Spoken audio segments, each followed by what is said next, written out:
नमस्कार, मी पंजाब डक. आज आहे 29 जून 2025 आणि मी जात आहे आळे फाटामध्ये मुंबईकडे जात आहे आणि ह्या करंजी घाटात आहे आणि ह्या जोरवाडीचे शेतकरी भेटलेले आहेत. तर त्यांचं म्हणणं काय ऐकून घेऊ. नमस्कार साहेब. 8-10 दिवसापासून आम्ही फार चिंतेत होतो. आमच्या काही पेरण्यासुद्धा रखडल्यात आणि जे पेरलं आहे त्यालासुद्धा आता पाण्याची गरज आहे. तर आम्हाला थोडासा अंदाज दिला तर बरं होईल. आज हे आहेत नगर जिल्ह्यातले शेतकरी. हे करंजी घाटाच्या इथं बाजूला यांचं जोरवाडी गाव आहे आणि या ठिकाणून महाराष्ट्रातल्या शेतकऱ्याला अंदाज देणार आहे. सर्वप्रथम सांगायचं झालं तर राज्यामध्ये आज 29 तारखेला सर्वात प्रथम सांगतो, म्हणजे ज्या भागात पाऊस नाही त्या जिल्ह्यासाठी सांगतो की म्हणजे नगर जिल्हा, धाराशिव जिल्हा, बीड जिल्हा, लातूर जिल्हा, परभणी जिल्ह्याचा काही भाग, या सर्व शेतकऱ्यामध्ये बऱ्याच म्हणजे 10-12 दिवसापासून काही भागात पाऊस पडलेला नाही. म्हणून त्यांच्यासाठी आनंदाची बातमी. आज तुमच्या इकडं म्हणजे नगर जिल्ह्यात बऱ्याच ठिकाणी आज पावसाला सुरुवात झालेली दिसं. 29 तारखेला 29 जूनला आज थोडा दिसं, 30ला आणखीन वाढणार आहे.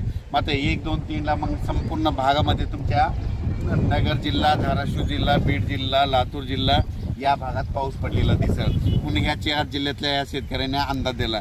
त्याच्यानंतर आपण आता पूर्व विदर्भाकडे पूर्व विदर्भातल्या शेतकऱ्याला सांगू इच्छितो की पूर्व विदर्भामध्ये नागपूर, वर्धा, भंडारा, गोंदिया, चंद्रपूर, यवतमाळ, अकोला, वाशिम, हिंगोली, बुलढाणा, जळगाव या जिल्ह्यातल्या सर्व शेतकऱ्याला सांगू इच्छितो की तुमच्या इकडे 29 जूनला म्हणजे आज तिकडे पाऊस पडणार आहे. पण 1 तारखेपासून 1 जून 1, 2, 3 जुलैला मात्र तुमच्या इकडे मुसळधार पाऊस पडणार आहे. विदर्भ, पूर्व विदर्भ 6 जिल्हे आणि पश्चिम विदर्भ 5, 11 जिल्ह्यामध्ये मुसळधार पाऊस पडणार आहे. कुठं अतिवृष्टी होणार आहे, कुठं भाग बदलत पाऊस पडणार आहे, कुठं रिमझिम पडणार आहे.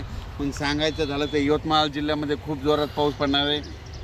चंद्रपूरकर देखील खूप पडणार आहे, नागपूरकडे देखील खूप पडणार आहे, अमरावतीकडे जोरात पडणार आहे, अकोल्याकडे जोरात पडणार आहे, वाशिम जिल्हा जोरात राहणार आहे, हिंगोलीकडे राहणार आहे. त्याच्यानंतर अकोला, बुलढाणा जास्त राहणार आहे, जळगाव जामोद घाटाच्या खाली जास्त राहणार आहे, जळगावला जास्त राहणार आहे. तिकडे पाऊस पडत असल्यामुळे त्याच्यामुळे जालन्याला देखील पाऊस पडणार आहे, संभाजीनगरला देखील पडणार आहे. म्हणजे सांगायचं झालं तर पूर्व आणि पश्चिम विदर्भ 11 जिल्ह्यामध्ये चांगला पाऊस पडणार आहे. म्हणून ह्या विदर्भ पश्चिम विदर्भातल्या शेतकऱ्यांनी हा अंदाज लक्षात घ्या. त्याच्यानंतर